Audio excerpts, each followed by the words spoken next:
Dom Casmurro, Machado de Assis. Capítulo 2 do livro. Agora que expliquei o título, passo a escrever o livro. Antes disso, porém, digamos os motivos que me põem a pena na mão. Vivo só com um criado.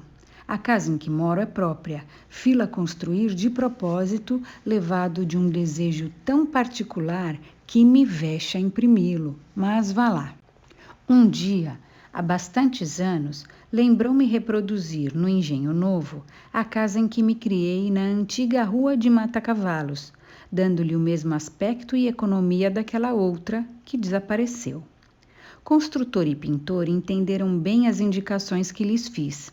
É o mesmo prédio assobradado, 3 janelas de frente, varanda ao fundo, as mesmas alcovas e salas.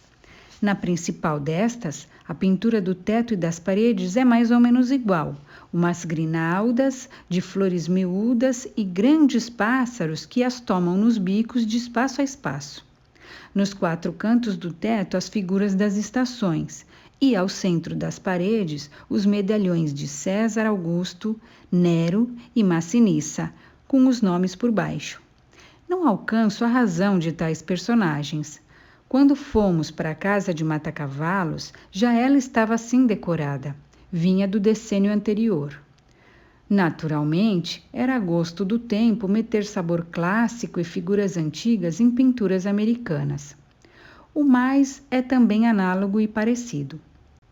Tenho chacarinha, flores, legume, uma casuarina, um poço e lavadouro. Uso louça velha e mobília velha. Enfim, agora, como outrora, há aqui o mesmo contraste da vida interior, que é pacata, com a exterior, que é ruidosa. O meu fim evidente era atar as 2 pontas da vida e restaurar na velhice a adolescência. Pois, Senhor, não consegui recompor o que foi nem o que fui. Em tudo, se o rosto é igual, a fisionomia é diferente. Se só me faltassem os outros, vá. Um homem consola-se mais ou menos das pessoas que perde. Mas falto eu mesmo, e esta lacuna é tudo. O que aqui está é, mal comparando, semelhante à pintura que se põe na barba e nos cabelos e que apenas conserva o hábito externo. Como se diz nas autópsias, o interno não aguenta a tinta. Uma certidão que me desse 20 anos de idade poderia enganar os estranhos, como todos os documentos falsos, mas não a mim. Os amigos que me restam são de data recente. Todos os antigos foram estudar a geologia dos Campos Santos. Quanto às amigas, algumas datam de 15 anos, outras de menos, e quase todas creem na mocidade. 2 ou 3 fariam crer nela aos outros, mas a língua que falam obriga muita vez a consultar os dicionários, e tal frequência é cansativa.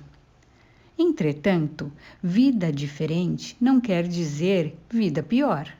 É outra coisa. A certos respeitos, aquela vida antiga aparece-me despida de muitos encantos que lhe achei, mas é também exato que perdeu muito espinho que a fez molesta e, de memória, conserva alguma recordação doce e feiticeira. Em verdade, pouco apareço e menos falo. Distrações raras. O mais do tempo é gasto em hortar, jardinar e ler, como bem e não durmo mal. Ora, como tudo cansa, esta monotonia acabou por exaurir-me também. Quis variar e lembrou-me escrever um livro. Jurisprudência, filosofia e política acudiram-me, mas não me acudiram as forças necessárias. Depois, pensei em fazer uma história dos subúrbios, menos seca que as memórias do Padre Luís Gonçalves dos Santos relativas à cidade. Era obra modesta, mas exigia documentos e datas como preliminares, tudo árido e longo. Foi então que os bustos pintados nas paredes entraram a falar-me e a dizer-me que uma vez que eles não alcançavam reconstituir-me os tempos idos, pegasse da pena e contasse alguns. Talvez a narração me desse a ilusão e as sombras viessem perpassar ligeiras, como ao poeta, não o do trem, mas o do Fausto. Aí vindes outra vez, inquietas sombras. Fiquei tão alegre com essa ideia que ainda agora me treme a pena na mão. Sim, Nero, Augusto, Massinissa e tu, grande César, que me incitas a fazer os meus comentários, agradeço-vos o conselho e vou deitar ao papel as reminiscências que me vierem vindo. Deste modo, viverei o que vivi e assentarei a mão para alguma obra de maior tomo. Eia, comecemos a evocação por uma célebre tarde de novembro que nunca me esqueceu.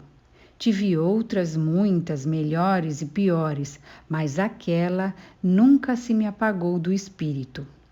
É o que vais entender lendo.